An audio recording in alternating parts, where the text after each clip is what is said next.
بسم اللہ الرحمن الرحیم۔ السلام علیکم ورحمۃ اللہ وبرکاتہ۔ ناظرین کرام، آج میں یہ جو ویڈیو بنا رہا ہوں یہ میرا پچھلا جو لیکچر تھا وہ آدھا رہ گیا تھا، جو رشتہ داری کے اوپر تھا۔ اللہ رب العزت قرآن میں فرماتے ہیں وَيَقْطَعُونَ مَا أَمَرَ اللَّهُ بِهِ أَن يُوصَلَ، جو لوگ اس چیز کو کاٹتے ہیں جس کا حکم اللہ نے جوڑنے کا دیا ہے، اور جس کا حکم اللہ نے جوڑنے کا دیا ہے وہ ہے رشتہ داری۔ رشتہ داری پالنا وہ عمل ہے کہ ایک صحابی رسول صلی اللہ علیہ وسلم فرماتے ہیں کہ میں نے نبی آخر الزمان محمد عربی صلی اللہ علیہ وسلم سے پوچھا کہ اللہ کے نزدیک بہترین عمل کون سا ہے، تو اللہ کریم نے نبی علیہ السلام نے فرمایا کہ سب سے بہترین عمل اللہ کے اوپر ایمان لانا ہے، اللہ کو ایک ماننا ہے، اس کو وحدہ لا شریک ماننا ہے، اللہ کے ساتھ کسی کو شریک نہیں کرنا ہے، اللہ کریم کو اپنا خالق ماننا ہے، اپنا مالک ماننا ہے، اپنا رازق ماننا ہے، اپنا رب ماننا ہے کہ مجھے پیدا کرنے والا اللہ ہے، مجھے پالنے والا اللہ ہے، مجھے عد کمال تک پہنچانے والا اللہ ہے۔ اور دوسرا بہترین عمل آپ کو پتہ ہے، صحابی رسول صلی اللہ علیہ وسلم فرماتے ہیں کہ وہ کون سا ہے؟ دوسرا بہترین عمل رشتہ داری کو پالنا ہے، کہ اللہ رب العزت فرماتے ہیں کہ میں اللہ ہوں، میں نے رشتہ داری کو پیدا فرمایا، اور جو انسان رشتہ داری کو جوڑے رکھے گا، جو انسان رشتہ داری کو پالے گا، میں اس کو اپنے رحمت کے ساتھ جوڑے رکھوں گا، میں اس کے اوپر اپنی نعمتیں زیادہ کروں گا، میں اس کے اوپر اپنے فضیلتیں زیادہ اس کو دوں گا۔ اور جو انسان رشتہ داری کو توڑے گا تو اللہ کریم فرماتا ہے کہ میرے اوپر اس بندے کی کوئی ذمہ داری نہیں، میں اس کے اوپر رحم کروں یا نہ کروں۔ اسی طرح ایک صحابی رسول صلی اللہ علیہ وسلم فرماتے ہیں کہ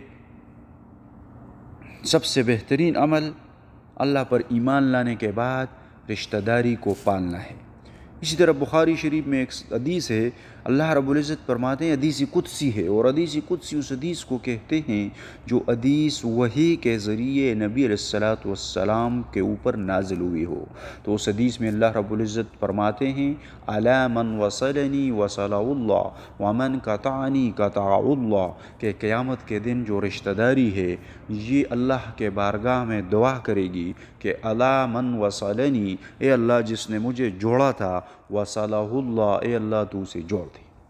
ومن قطعنی، اور جس نے مجھے کاٹا تھا، قطع اللہ، اے اللہ تو اس کو اپنی رحمت سے کاٹ دے۔ یعنی وہ انسان جس نے دنیا میں رشتہ داری کو پالا تھا، رشتہ داری کو جوڑا تھا، اس کو اللہ رب العزت قیامت والے دن آخرت میں اپنے رحمت کے ساتھ جوڑے گا، اپنے فضائلوں کے ساتھ جوڑے گا، اپنے تمام انعامات کے ساتھ جوڑے گا، جنت میں وہ داخل کرے گا۔ اور جس انسان نے دنیا میں رشتہ داری کو توڑا تھا، اللہ رب العزت اس کو کاٹے گا، اس کو دنیا میں تو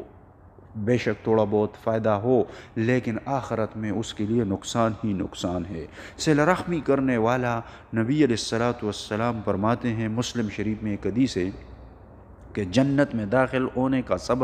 جو سبب بنتا ہے وہ ہے رشتہ داری جوڑنے والا جنت میں داخل ہوگا۔ اسی طرح صلہ رحمی کرنے والا، رشتہ داروں کے ساتھ اچھا برتاؤ کرنے والا، نبی علیہ السلام فرماتے ہیں کہ جو انسان رشتہ داروں کے ساتھ صلہ رحمی کرتا ہے، اللہ رب العزت اس کے عمر میں برکت عطا فرماتا ہے۔ جو انسان رشتہ داروں کے ساتھ صلہ رحمی کرتا ہے، اللہ رب العزت اس کے رزق میں برکت عطا فرماتا ہے، اللہ رب العزت اپنے نعمتوں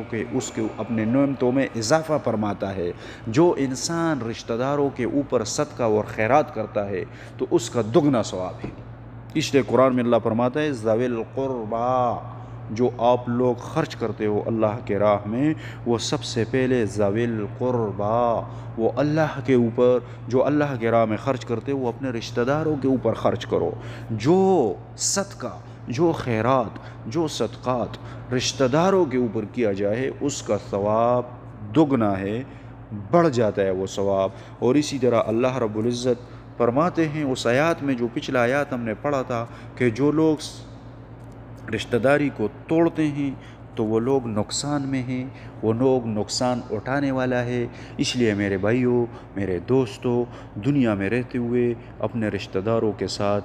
جڑے رہیں، اور جو آپ کے صدقات ہوتے ہیں، آپ کے خیرات ہوتے ہیں، آپ جو اللہ کے راستے میں خرچ کرنا چاہتے ہیں، اس کا سب سے پہلے حقدار آپ کے اپنے رشتہ دار ہے۔ آپ اپنے رشتہ داروں میں دیکھیں، کوئی غریب ہے